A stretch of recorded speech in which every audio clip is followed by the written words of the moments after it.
welcome to the mobility aspect of my training. Today I'm going to feature one of my favorite exercises that I love to do after a workout. Now, the mobility being challenged is the trunk mobility. In this exercise, my upper body will be stabilized while my lower body is rotating. So can my trunk stabilize on one side and rotate on the other? So what I'm going to do is I'm going to use a stability ball. I'm going to place both of my knees on top of the ball, hands shoulder width apart, and my knees and my feet together.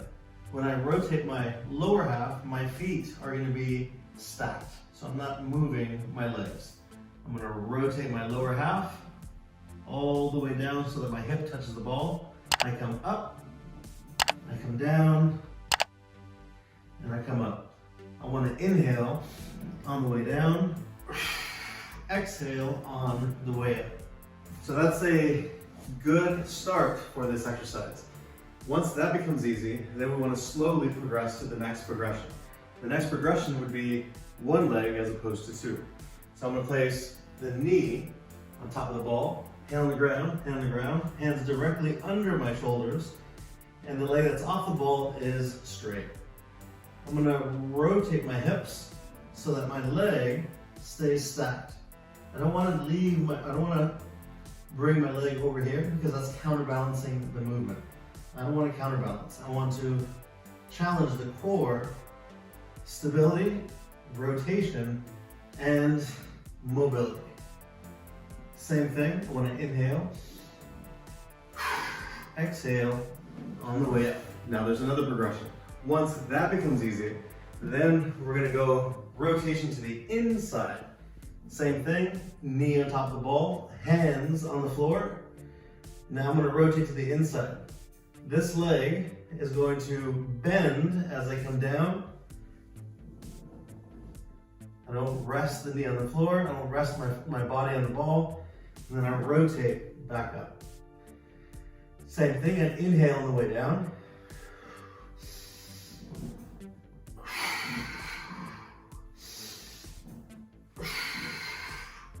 And then when that becomes easy, then you can add the both rotations together.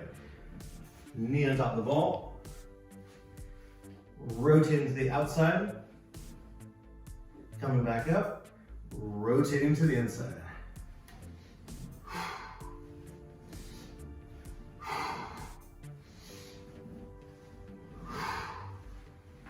And then we would do both sides, and that, if you can do all those progressions, then you can really say that you have great mobility in the trunk.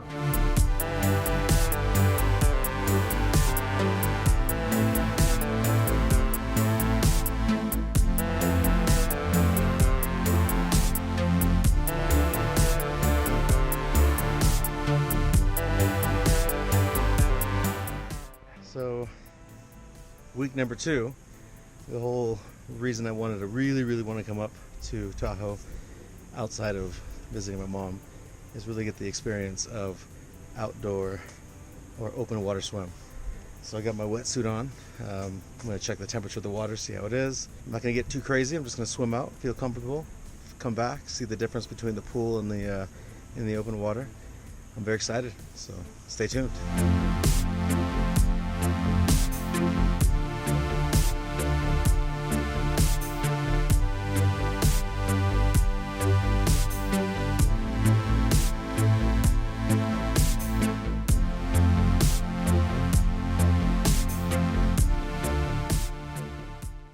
So I finished day 2 of open water swimming.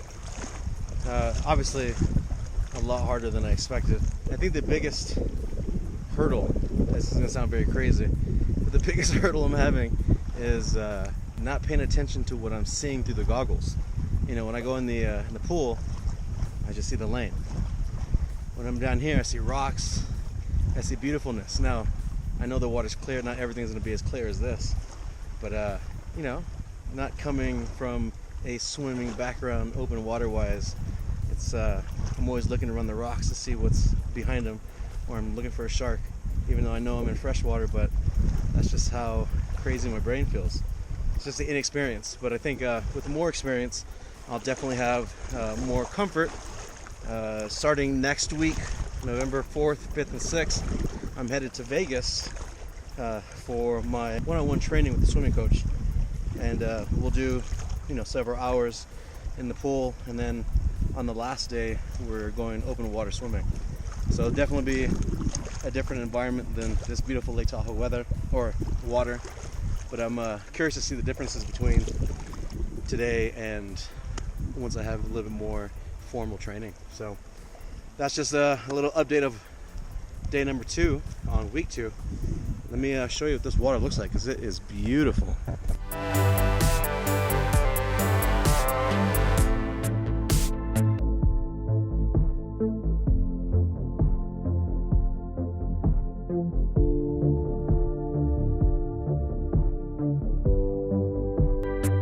So yeah, that's how beautiful the water is. It's beautiful, clear. See you guys next time. All right, so week 2 is in the books. I got to go to Tahoe, got to swim in the water, open water swim, get some experience, and mainly more a perspective of how it's going to feel swimming in open water. Things that the pool cannot mimic, current, variety and temperature. And another thing too is there's gonna be a lot of people out there, so I won't have the experience of multiple people swimming around me. I guess that will come at another time. But I had a good time. It was a very good experience. I hope you guys enjoyed the video. Another thing that I wanted to talk about was, or introduce you to one of my clients. Her name is Rosa. Her goal was to, or is to, run a marathon in December. We came up with this goal back in January of 2022.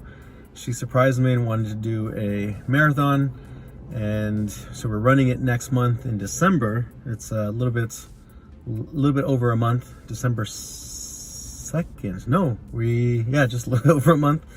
So next week I am going to Vegas to do my one-on-one training with my coach for swimming.